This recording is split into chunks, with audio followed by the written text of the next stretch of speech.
ஆனந்த்பா தளபதி விஜய் பார்த்தீங்கன்னா ஒரு சீக்ரெட்டான master plan வச்சிருக்காரு. அதை மட்டும் எக்ஸிக்யூட் பண்ணாருன்னா அவர் தான் பார்த்தீங்கன்னா நெக்ஸ்ட் சிஎம் ஆவார். ஸோ அதை எப்படின்னு எக்ஸ்பிளைன் பண்ணுறேன். லைக் பண்ணுங்கள், சப்ஸ்கிரைப் பண்ணிடுங்க. ஸோ என்னன்னு கேட்டிங்கன்னா ஒன்றும் இல்லைங்க, எப்பயுமே பார்த்தீங்கன்னா 70% பேர் தான் பார்த்தீங்கன்னா ஓட்டு போடுவாங்க தமிழ்நாட்டை பொறுத்த வரைக்கும்.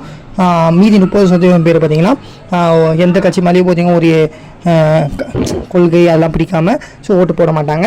ஸோ அவங்கள பார்த்தீங்கன்னா தளபதி டார்கெட் பண்ணுறாரு. ஸோ அவங்க பார்த்தீங்கன்னா புதுசாக ஆளுங்க வேணும் அப்படின்னு நினைப்பாங்க. ஸோ புது ஆள் வரட்டும் அப்படின்னு நினைப்பாங்க. அவங்கள தான் பார்த்தீங்கன்னா டார்கெட் பண்ணுறாரு. யார் கேட்டிங்கன்னா யங் ஜென்ரேஷன்ஸ். அப்புறம் பார்த்தீங்கன்னா யார் கேட்டிங்கன்னா பெண்கள். ஸோ பெண்களுக்குமே பார்த்தீங்கன்னா நிறைய பாலியல் வன்கொடுமைகள் நடக்குது. ஸோ அதனால் பார்த்தீங்கன்னா அவங்களுமே பார்த்தீங்கன்னா இப்போது வந்து மாற்று கட்சியை தேடுறாங்க. ஸோ நெக்ஸ்ட்டு கேட்டிங்கன்னா ஆதி திராவிடர்கள் இவங்க எல்லாருமே பார்த்திங்கன்னா தளபதிக்கு ஓட்டு போடணுன்ட்டு நினைக்கிறாங்க. இப்போ கூட பார்த்திங்கன்னா எல்லாம் பார்த்திங்கன்னா கேட்க ஆரம்பிச்சிட்டாங்க. இப்போ 234 தொகுதியும் பார்த்திங்கன்னா தளபதி போயிட்டு பேசி ஆகணும். ஸோ எப்படி நடக்க போகுதுன்ட்டு வெயிட் பண்ணி பார்க்கலாம். அதில் 20% பேர் ஓட்டு போட்டாலே தளபதி வின் பண்ணிடலாம். ஸோ வெயிட் அண்ட் சி என்ன பண்ணுறது, என்ன நடக்குதுன்னு நம்ம பார்ப்போம்.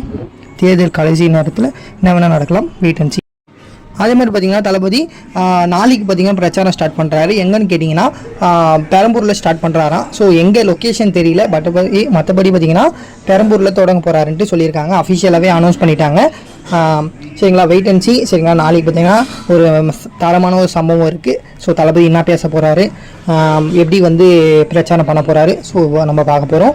ஃபஸ்ட்டு அங்கேருந்து ஸ்டார்ட் பண்ணுறாரு பெரம்பூரில். ஸோ பெரம்பூரில் இருக்கிற மக்களே வெயிட் பண்ணுங்கள், உங்கள் ஏரியாவுக்கு வராரு. ஸோ உங்களுக்காக வராரு நம்ம தலைவர் தளபதி விஜய். ஸோ வந்து அவர் வந்து என்ன பேசுகிறாரு அப்படின்ட்டு நம்ம பார்ப்போம். அவ்வளோதான் கைஸ், நெக்ஸ்ட் சந்திப்போம். அவர்களுக்கு பாய் கைஸ்.